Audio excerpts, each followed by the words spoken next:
Hello বন্ধুরা, একটা গুরুত্বপূর্ণ আপডেট নিয়ে হাজির হয়ে গেছি। এর আগের ভিডিওতে যেমন জানিয়েছিলাম, অস্থায়ী কর্মচারী সহ পার্শ্ব শিক্ষক, এসএসকে, এমএসকে, প্যারাটিচার তাদের যে কলকাতা হাইকোর্টে মামলা রয়েছে এবং সেখানে তাদের বেতন কাঠামো চালু করার জন্য সরকারের কাছে যে দাবি দেওয়া এবং উপযুক্ত তাদের বেতন কাঠামো যে চালু হয়নি সেই নিয়ে কলকাতা হাইকোর্টের কাছে বিশ্বজিৎ বসুর এজলাসে অর্থাৎ মাননীয় বিচারপতি বিশ্বজিৎ বসুর এজলাসে মামলাটি গতকাল উঠেছিল এবং সেখানে যে মামলার শুনানি হয় সেখান থেকে যে তথ্য জানা গেছে সেটাই আপনাদেরকে জানানোর।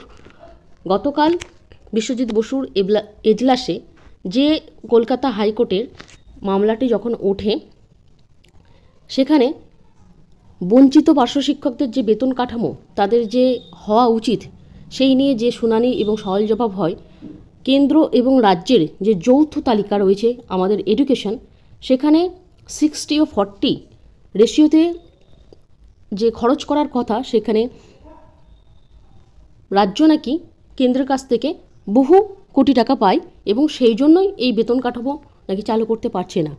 তাই বিগত 5 বছর ধরে 60-40 রেশিওতে কেন্দ্র কত টাকা দিয়েছে এবং সেই বাবদ কতটা খরচ হয়েছে এবং রাজ্যর যেটুকু দেওয়ার তারা কত টাকা বরাদ্দ করেছে এবং কতটা খরচ হয়েছে প্রত্যেকটার পুঙ্খানুপুঙ্খ হিসাব কিন্তু বিচারপতি চেয়েছেন, যেখানে তাদেরকে কর্মচারীদের বঞ্চিত করার কথা বলা হয়েছে এবং রাজ্য সরকার জানাচ্ছে যে তারা কেন্দ্র সরকার থেকে পর্যাপ্ত পরিমাণ অর্থ পায়নি বলে তারা এই কাজগুলো করতে পারেনি।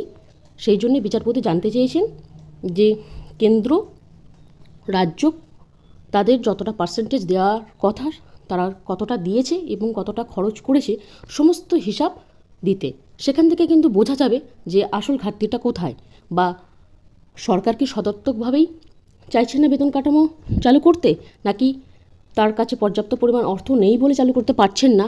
এই যে গল্পটা তৈরি হয় সেটা কতটা সত্যি বা কতটা এর মধ্যে সদর্থক ভূমিকা রয়েছে সেটা জানা যাবে। কিন্তু তো পার্শ্ব শিক্ষকদের, এসএসকে, এমএসকে, প্যারাটিচার সহ অস্থায়ী কর্মচারী যারা রয়েছেন তাদের বেতন কাঠামো চালু করার যে দাবি সেটা অবশ্যই যুক্তিযুক্ত এবং আশা করি মামলাটির শুনানি যে আগামী 16 এপ্রিল আবার উঠবে সেখানে আরও তথ্য আসবে এবং রাজ্য সরকার ও কেন্দ্র সরকারের তরফ থেকে যে ধরনের হিসাব চাওয়া হয়েছে পুঙ্খানুপুঙ্খভাবে সেটা হয়তো প্রদান করা হবে। তখন বিচারপতির কাছে সমস্তটাই হয়তো ক্লিয়ার হয়ে যাবে এবং এই মামলার আরও অনেকটা সদর্থকভাবে কিন্তু এগিয়ে যাবে এবং শুনানির পর হয়তো সদর্থক জিনিস উঠে আসবে আপনাদের জন্য। তো এটা বলে রাখি, এই মামলার শুনানি কিন্তু পরবর্তীতে 16 এপ্রিল হবে এবং সেখান থেকে কী ধরনের আপডেট উঠে আসে অবশ্যই জানাবো।